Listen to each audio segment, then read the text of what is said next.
E um órgão específico, que seria uma parte da administração, da fiscalização, centrada em Brasília, que teria como função uniformizar e garantir toda uma cadeia de orientações sobre o planejamento tributário, mais especificamente para responder consultas preventivas do contribuinte ou consultas antielusivas no processo de controle da administração tributária. Pode se perguntar, bom, mas nós já temos as consultas. As consultas não são para isso. Uma operação como aquela do ágio ou da venda de veículos por internet, com devida licença, eu entendo que jamais poderiam ter sido consideradas pela administração tributária no âmbito do CARF. São típicos negócios ou coligados, ou sim indiretos, que estão à margem da simulação.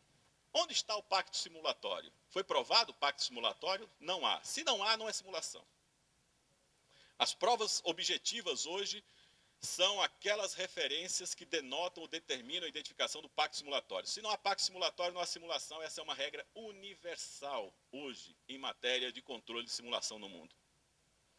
Por isso, eu lhes adianto que essa entidade, a COFIP, decidiria esses casos em até 90 dias, prorrogáveis por mais 90 dias, e se não decidir em favor do contribuinte, o contribuinte tem a liberdade de fazê-lo, e se eventualmente a administração promove o controle desses atos isoladamente, e não terá impedimento de fazê-lo, naqueles casos em que efetivamente a administração discorde do planejamento do contribuinte, ao contribuinte terá sempre o duplo grau, a duplicidade de jurisdições, administrativa ou judicial, para recorrer e para discutir todos os seus aspectos em relação, quer aquilo que for declinado pela administração expressamente, ou, se mantido, se examinado o planejamento tributário e mantido pela conformidade por essa entidade, a administração pública, então, aceita e determina a continuidade aceita esse negócio jurídico sem contestação. Essa duplicidade de propostas deve vir ao lado, casada com uma regra anti-simulação. Porque em todos os códigos hoje do mundo, todos, não há um que não tenha, separa-se a ilusão tributária da simulação. Porque a simulação, meus caros, não pode ser equiparada ou estendida. Isso é uma analogia vedada expressamente pelo Código Tributário Nacional. Se a analogia é vedada para a tipificação, é vedada também para os métodos antielusivos? Por caridade. A analogia é proibida em matéria tributária na tipificação e na interpretação. Não há a analogia, não é outra coisa senão um método de comatação de lacunas, de aplicação e, portanto, de interpretação. Se o 108, parágrafo 2º, diz que a analogia é proibida e ponto. Não é só proibida pelas tipificações, é proibida também pelos atos de aplicação do direito tributário.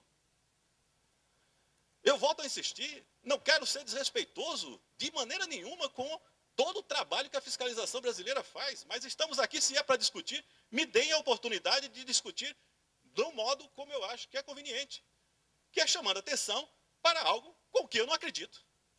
Não posso acreditar que isso seja efetivamente coerente com o direito tributário que nós temos. Pode ser coerente com o direito tributário de qualquer outro país, menos com uma Constituição fundada no princípio de legalidade estrita e um Código Tributário Nacional que proíbe expressamente a analogia e diz que, para os conceitos de direito privado, prevalecerão sempre que a legislação tributária não dispuser em contrário. Se a legislação tributária não dispõe em contrário, e vamos tomar o caso da General Motors, aqui citado, se a legislação de direito privado proíbe uma determinada atividade, ainda que ilícito, o que se aplica é o artigo 118, cobra-se o tributo que for devido. Mas isso não tem repercussão nenhuma em matéria tributária, a não ser a tributação da operação, ainda que ilícita. A simulação, portanto, é uma regra que tem que ser especificada. Quais são os critérios para dizer o que é simulação e o que não é simulação no direito positivo brasileiro? Não há.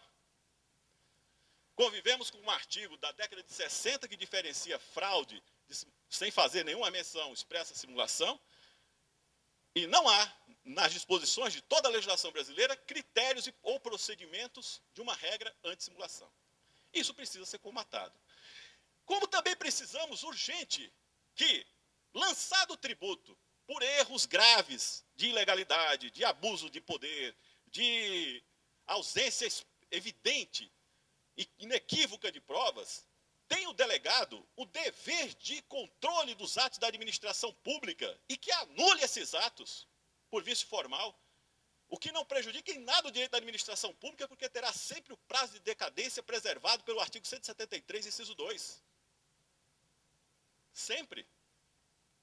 Não lhe retira competência, ao contrário, promove-se o grande Estado democrático de direito, que é o Estado sob a legalidade, é o Estado sob a coerência do procedimento. Não há lei sem procedimento, não há ato administrativo sem prévio procedimento, não há ato judicial sem prévio processo. Como diz Luhmann, a essência da legitimação no Estado democrático de direito é a procedimentalização. Mas onde não há procedimentalização, o ato é ilegítimo e é nulo de pleno direito. Nesses pontos, a minha modesta contribuição é tentar sugerir aos senhores que meditem, não sobre uma declaração que eu faça denúncia espontânea e constitua prova contra o próprio contribuinte, mas que se pense ao contrário, na liberdade de escolha de elaborar um planejamento tributário e oferecê-lo ao fisco para obter uma coisa que hoje é valiosíssima no mercado, que é segurança, que é confiabilidade.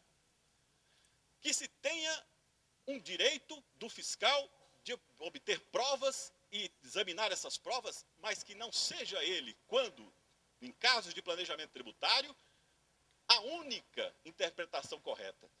Porque ali estão duas interpretações, está a interpretação do contribuinte e a interpretação do fiscal. Na comunidade dos intérpretes, ambas são interpretações legítimas. E cabe ao contribuinte, como cabe ao fiscal, especialmente no lançamento por homologação, a mesma liberdade de hermenêutica. Ora, se o fiscal tem dúvida de que aquilo é um planejamento tributário ilícito, que provoque então a sua delegacia ou a sua superintendência, mediante esse tipo de procedimento que estamos aqui sugerindo, para que examine a viabilidade, primeiro, de determinar especificamente a continuidade da fiscalização, ou que se faça subir a COFIP, essa consultoria que sugerimos, para que ela, então, delibere dentro de um órgão colegiado, num exame específico de todas as provas, como isso é feito na Itália, na Espanha, em Portugal, nos grandes países, isso acontece.